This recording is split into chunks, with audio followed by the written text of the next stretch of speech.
স্বামী গো, কি মামলা বুঝে আসে না। বারবার ডান পাশের দুধ দিলে খেয়ে নে, বাম পাশের দুধটা খায় না। করবে কি? টন টন টন টন। এরা মা বোনরা ভালো বুঝবে। উপায় কি? তাড়াতাড়ি নিজের সন্তান আব্দুল্লাহকে দিয়ে দিলেন, আবার ঘুরাইয়ে দিলেন।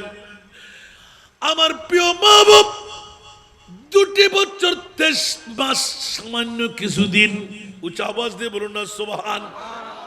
এখন এই কথাটা পাস করার কারণ হলো অন্তত 2 বছর পর্যন্ত মায়ের দুধ পান করা ইসলামী শরীয়ত।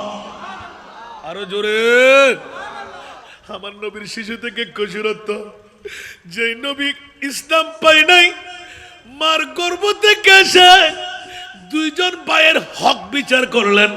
আমি রহমতুল্লিল আলামিন নবী।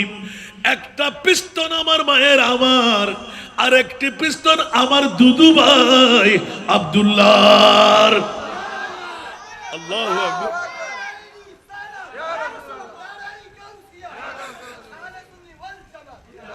রহমতুল্লিল আলামিন নবী ছোট্ট নবী, এখনো নবুয়ত জানে না। আল্লাহু আকবার। আর শিশু নবী মার গর্ভ থেকে 17 দিন 16 দিন কিতাবে এসে গেছে।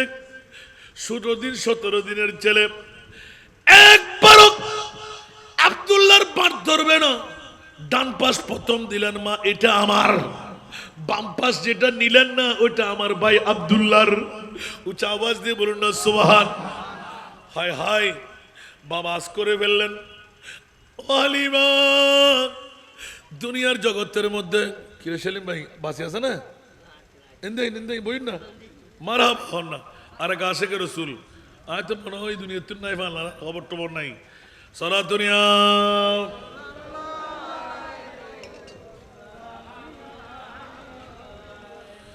आपकी फुरकत ने मारा या नबी,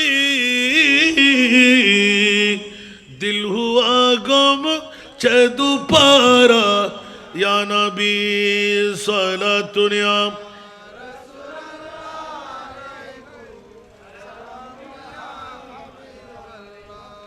আসুন জগতের বন্ধুরা, 16 থেকে 17 দিন তখন তাইফের বনি সাকিব গোত্রের হালিমা সাদিয়া একজন এই নামী মেয়ে, দরিদ্র মহিলা, তার দুধ মা হবার সৌভাগ্য নসিব হয়ে গেল। আমার মুস্তফাকে পেয়ে গেলেন। কবিলার অন্যান্য মহিলার সাথে বিবি হালিমা সাদিয়া পালক শিশু মোহাম্মদকে নিয়ে রওনা দিলেন। বন্ধুরা বাবারা, প্রতিপালনের দায়িত্ব নিতে ইচ্ছুক কেউ ছিল না, একমাত্র হালিমার তকদির ফলে গেল। কারণ আমার নবীর কাজ হলো পৃথিবীর জগতের মধ্যে যারা অভাবী তাদেরকে সবলতা এনে দেওয়া, ঠিক কিনা? জাহান্নামীকে জান্নাতি বানিয়ে দেওয়া। যার জন্য কেউ নাই তার জন্য আমার নবী আছে না নাই? जिनका पूरी दुनिया में कोई भी नहीं वाली, उनको भी मेरी आका सीने से लगाते हैं, उनको भी मेरी आका सीने से लगाते हैं। सलातुनिया।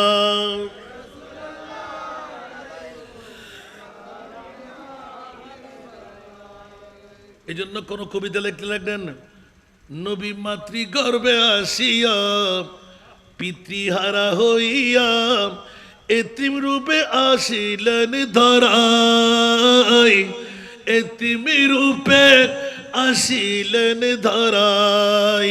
পবিত্র এই মুখে দুধ খাইলেন যার বুকে, দোলনের বিবি হালিমা আয়, দন্য হলেন বিবি হালিমায়।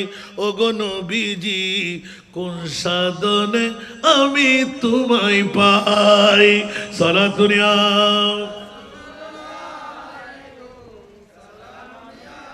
আচ্ছা বাবারা, এরকম ধারাবাহিক করলে পারবো না। দুদুমা হালিমা আমার নবীকে কোলে যখন বাজাইলেন, অনুভূতি করতে পারলেন, কিরে আমার পেটে তো ক্ষুধা, এত দুধ, সুবহানাল্লাহ। টের পেয়ে গেলেন হযরতে হালিমা সাদিয়ার স্বামীজি, কপালে চুমু দিলেন, বুকের সাথে বাজাইলেন, অনুভূতির মধ্যে পেয়ে গেলেন আমার বাচ্চা না, পালক সন্তান, কিরে আমার দিকে তো তাকাই কেন? আসলে নবী তো ছোট না, আমার নবী তো পুরাতন নবী, জোরে বলুন না সুবহান। বন্ধুরা, আমার নবী কখনো কান্না দিতেন না। যখনই আস্তে আস্তে নেওয়া শুরু, দেখা গেল কার আগে কে চলে যাবে। বন্ধুরা, কিতাবের মধ্যে ঐতিহাসিকভাবে লিখন হলো, সবাই যাওয়ার আগে আমার রহমতুল্লিল আলামিনের যে ওটের উপর সওয়ার দুদুমা হালিমা স্বামী দুদুভাই আব্দুল্লাহ, ওই দিন থেকে কাহার সালে ছিল তার মানা, এটা আমাদের এখানে কি বলে যে দুর্ভিক্ষ, ঠিক না? আমার প্রিয় মাহবুব, এই দুর্ভিক্ষর মুহূর্তে দুদুমা হালিমাদের লালন পালনের বেঁচে থাকার কোনো আর কিছু ছিল না, শুধু রাখালগিরি, ছাগল পালা, মেষ পালা, সুবহানাল্লাহ, দুব্বা পালা। চারিদিকে আমার নবী যখন করে আসতেন, যতগুলো সাগি ছিল খুব অতি সময়ের মধ্যে সব সাগিগুলো প্রেগনেন্সি হয়ে গেল, সুবহানাল্লাহ, বেমা দুধের সমারোহ হয়ে গেল। আস্তে আস্তে আস্তে আস্তে উন্নতি সাধন করতে করতে সবচাইতে বড় পালক, সবাই চরণভূমিতে যাওয়ার মুহূর্তে দুদুমা হালিমার ঘরের দরওয়াজায় সবাই জাম। কিরে আমার ঘরের সামনে তোরা কি? বলে যে এই হালিমা সাদিয়া, তোমার মেষগুলো, তোমার ছাগলগুলো, তোমার দুব্বাগুলো পেট ভর্তি হয়ে কেমন করে?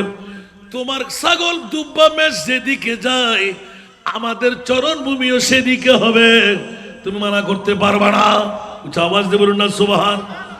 দেখা যায় আমার মুস্তাফার নূরানি কদম দেওয়ার কারণে দুদুমা হালিমা নিজস্ব চোখকে দেখতে গেলেন, দেখা গেল হালিমার সাগি, মেষ, দুব্বা যেদিকে যায় ওইদিকে সবুজ হয়ে যায়। আরো জোরে বলুন না সুবহানাল্লাহ। আস্তে আস্তে আজ করতে পারতে লাগলেন। দুদুমা হালিমার দুধবোন, যিনি আমার মাহবুবের, ওনার একটা নাম দেওয়া আছে এখানে, সুবহানাল্লাহ বলেন না। উনি রসুলের পাককে বেশি বেশি করে কোলে নিতেন, সুবহানাল্লাহ। কোলে নেওয়ার মধ্যে আরেকটি ফায়দা, উনি অনুভব করতে পারতেন। বোন হিসাবে, দুদু বোন হিসাবে বলতে লাগলেন, গোটা দিন আমার ভাই দুধ ভাই মোহাম্মদকে যত আলগাইতে থাকি তত আমার গায়ে শক্তি আসে। মাকে কোনো ধরতে দিতাম না, শুধু দুধ পান করাইতে দিতাম। আমার ভাইকে কান্দে করে নিয়ে নিতাম। বড় মজার মামলা হলো, আমার দুদু ভাইকে যেদিকে নিয়ে যেতাম ওদিকে আহারের কোনো কমতি থাকতো না। মানুষ কেউ পেত না, আমরা দেখতে পেতাম গাছের মধ্যে লাল লাল ফল হয়ে বসে আছে, সুবহানাল্লাহ। তাড়াতাড়ি গিয়ে ছিঁড়ে খাইতাম। মাকে এসে বলতাম না, ভাইকে নিয়ে যেতাম, আব্দুল্লাহকে নিয়ে যেতাম। বন্ধুরা, বাবারা, ভাইরা আমার, বরাবর 2 বছর 3 মাস কিছু অধিক কাল দুধ পান করার পর শরীয়তে মুহাম্মদীর মধ্যে 2 বছর হলে দুধ বন্ধ করে দাও। আমার প্রিয় রাসূল, এখন ইসলামী শরীয়ত আসে নাই, 2 বছরের মাথায় আমার নবী দুদুমা হালিমার দুধ খাওয়া বন্ধ করে দিলেন। একটু জোরে বলুন না সুবহানাল্লাহ। ওরে বাবারে, বাবারে, বাবারে, এত করে চাইলেন, ছেলে দুর্বল হয়ে যাবে, কি জবাব দেবে? ওনার তো আর ইসলামী শরীয়ত জানে না। তাহলে বুঝা গেল আমার নবী 40 বছর পরে নবুয়তের এলান পেলেন।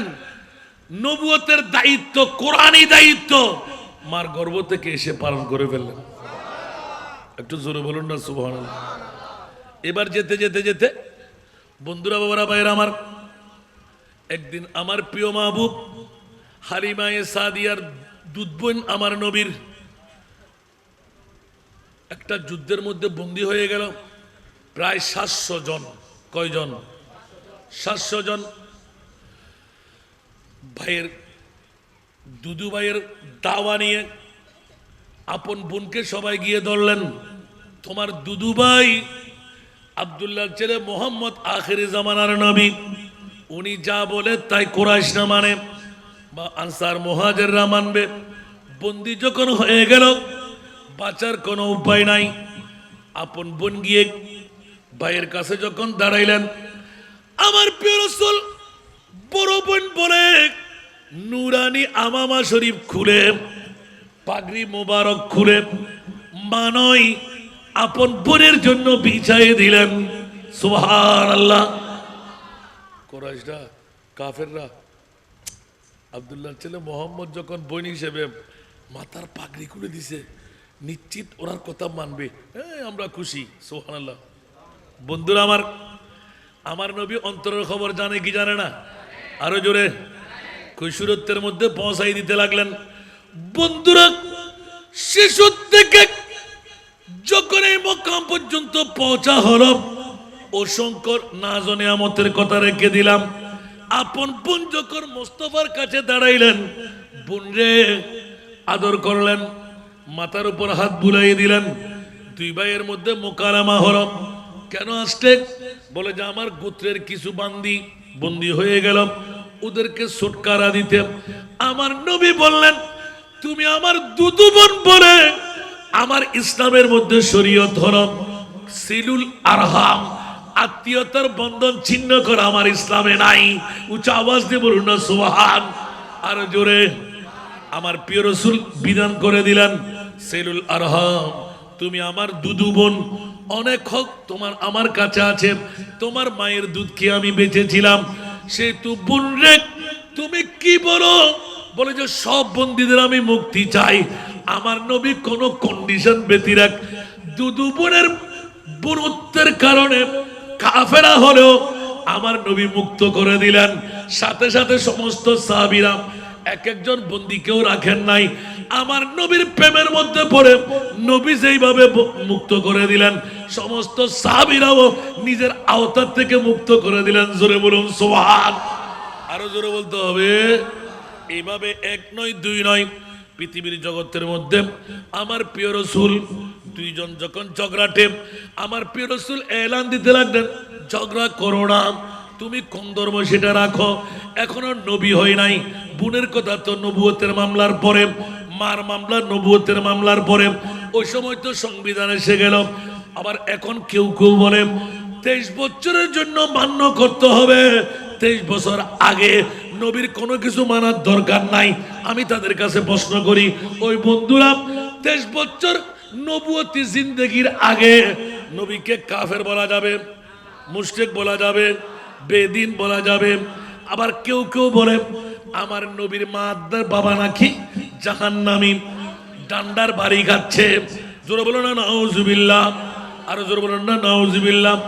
যে মুস্তাফার কাছে মোরাকে জিন্দেগি করার ক্ষমতা আছে, জাবের ইবনে আব্দুল্লাহর দুই সন্তান, ওই নবী কি চাইলে মার বাবাকে জান্নাতি বানাইতে পারে না?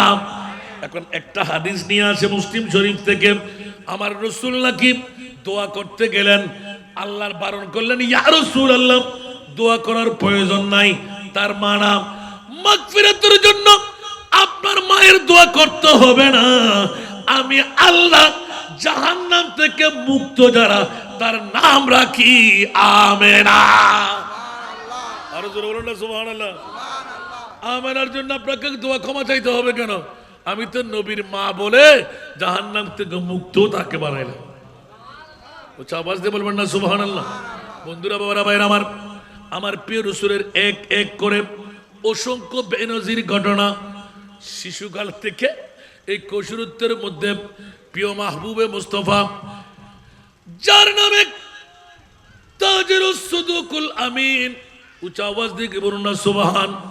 যেই মুস্তাফাকে সবাই এক বাক্যে তাজিরুস সুদুকুল আমিন, উচ্চ আওয়াজ দিয়ে বলুন না সুবহান। যার উপরে আমার প্রিয় মাহবুবকে আলামিন উপাধি দেওয়া আছে।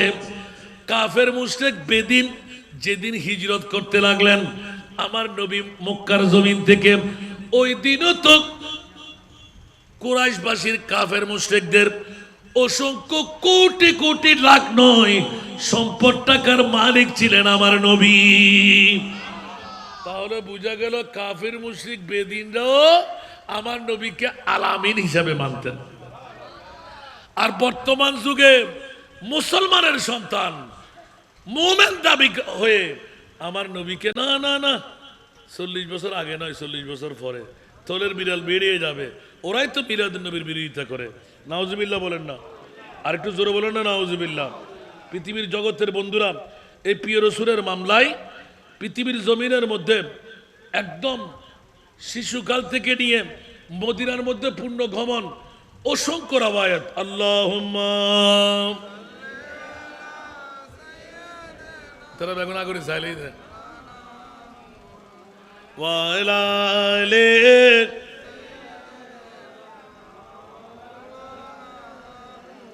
কোথায় রইলেন প্রাণের নবী আমাদেরকে ছাড়িয়া, আপনি বিনে কি লাভ হবে এই মাহফিলে বসিয়া। আল্লাহুম্মা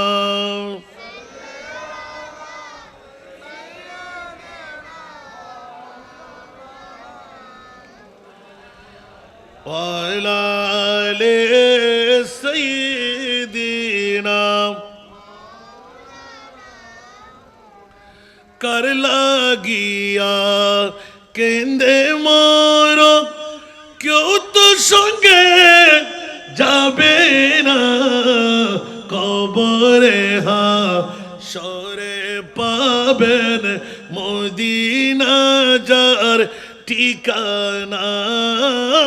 আল্লাহুম্মা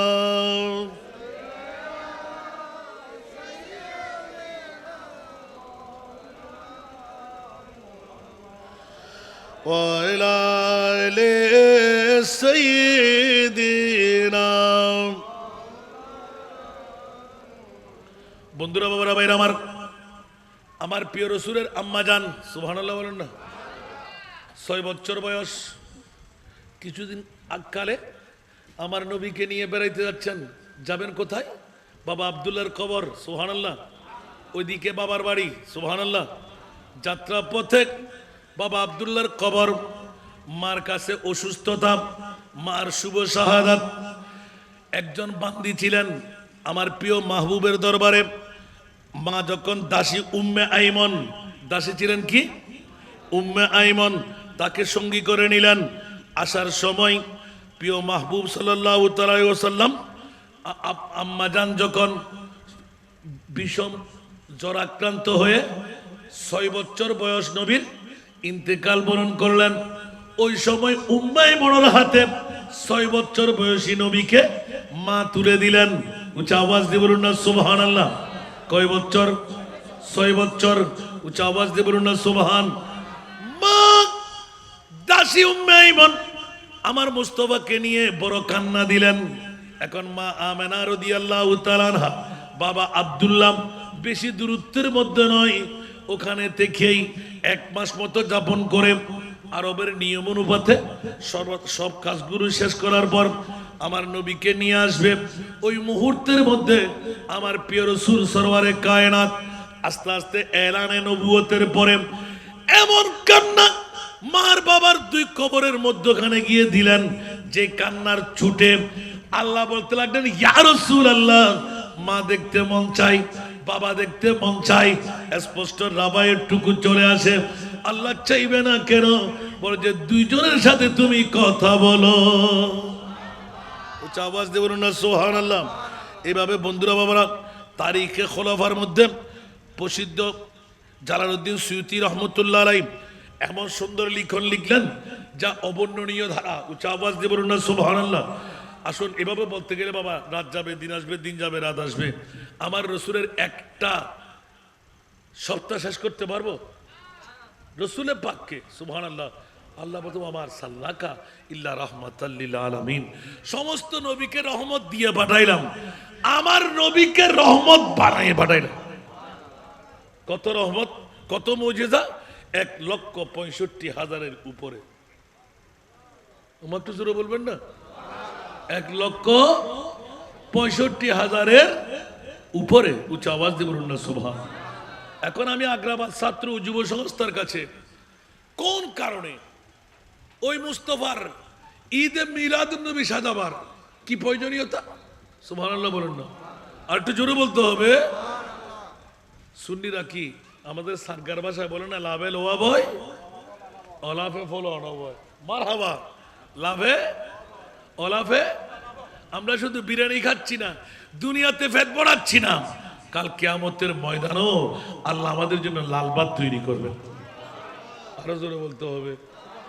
এই জন্য বন্ধুরা, ভাইরা আমার, কদ জাআকুম বুরহানুম মির রাব্বিকুম। মাওলা তোমার প্রিয় মাহবুবকে দলিল কেন বললে? আল্লাহ এলান দিতে লাগলেন, কেন দলিল বলবো না? তোমরা আমি আল্লাহকে দেখতে পাবা না, ধরতে পারবা না, কথা বলতে পারবা না। আমি আল্লাহ তোর শায়রগের চাইতো কাছে। ওয়ানাহানু আকরাবু ইলাইহি মিন হাবলিল ওয়ারিদ। ঠিক না? আরো জোরে। এখন আল্লাহকে আমরা দেখেছি শায়রগের চাইতো কাছে, ঠিক কি না? এখন আল্লাহ বলতে লাগলেন, ও আজকে তো যারা আগ্রাবাদ ছাত্র এবং যুব সংস্থার ঈদে মিলাদুন্নবী কেন করবি না? সুবহানাল্লাহ। আচ্ছা আল্লাহ তুই শায়রগের চাইতো কাছে, দেখতে পাই না, ধরতে পারি না, বলে যে আমাকে ধরতে হবে না, দেখতে হবে না। আন-নাবিয়্যু আওলা বিল মুমিনিনা মিন আনফুসিহিম। এই জগৎবাসীরা, আমি মুনিব মাওলা এমন একজন নবী বানাইলাম, যেই নবীকে তোর জানের চাইতো কাছের বানায় দিলাম। এমন একজন। আল্লাহু আকবার, আল্লাহু আকবার। এখন আল্লাহ কোরআনে বলে দিলেন, ওয়া মান ইউতিহির রাসূলা ফাকাদ আতা আল্লাহ। মিলাদুন নবী করলি নয়, আমি মুনিবকে পেয়ে গেলি। আমি বলছি, ওয়া মান ইউতিহির রাসূলা, যারা রাসূলে পাকের ইত্তেবা করবে, অনুসরণ করবে, অনুকরণ করবে, ফাকাদ আতা আল্লাহ, গোয়া কে সে আমি আল্লাহকে পেয়ে গেল। এই জন্য বলি না, নবীর জিকির আল্লাহর জিকির, নবী সবসে আলা। নবীর জিকির আল্লাহর জিকির, নবী সবসে আলা। নূর নবীজির গোলাম হলে, নূর নবীজির গোলাম হলে তাকবে না আর জালা। নবী ছাড়া নাই সারা, আরে জানো দুনিয়া ওয়ালা। নবী মুদের নয়ন মনি, নবী গলার মালা। নবী ছাড়া নাই সাহারা। উচ্চ আওয়াজ দিয়ে বলো না সুবহান। এই জন্য আজকে আমার আর সামনে অগ্রসর না হয়ে আগ্রাবাদ ছাত্র যুব সংস্থার ভাইদেরকে ধন্যবাদ, মোবারকবাদ জানাইতে, আজকের ঈদে মিলাদুন্নবী দিয়ে আমাদের কি লাভবান হলাম? সুবহানাল্লাহ। আরো জোরে। আল্লাহ বলতে লাগলেন, লাভবান হবি নয়, আমি লাভবান বানাই দিলাম। মৌলা কেন বলছে, জান্নাত তোদের জন্য এতদিন রেকর্ডে ছিল, ভাগে বস নাই, আজকে রেকর্ড থেকে ভাগের মধ্যে দিয়ে দিলাম। একটু জোরে বলুন না সুবহানাল্লাহ। সেহেতু মিলাদুন্নবী আমরা ফরজ বলি না, মিলাদুন্নবী আমরা ওয়াজিব বলি না, না করলেও কোনো সমস্যা নাই, কিন্তু করলে জান্নাত পাওয়া যায়। একটু জোরে বলুন না সুবহানাল্লাহ। করলে কি পাওয়া যায়? তো আপনার ফেট কামড়ি কেন? বলতে বলতে নামাজ রোজা হজ যাকাত। আরে নামাজ রোজা হজ যাকাত দিয়ে জান্নাত আছে, কিন্তু গ্যারান্টি নেই। যদি গ্যারান্টি থাকে তাহলে 72টি দল জাহান্নামী কেন? 72টি দল জাহান্নামী কেন? ওরা দাড়ি ফাগরি টুপি পাঞ্জাবি মিসওয়াক ঢিলা, কপালে দা, খাটুতে জটওয়ালা, আছে না নাই?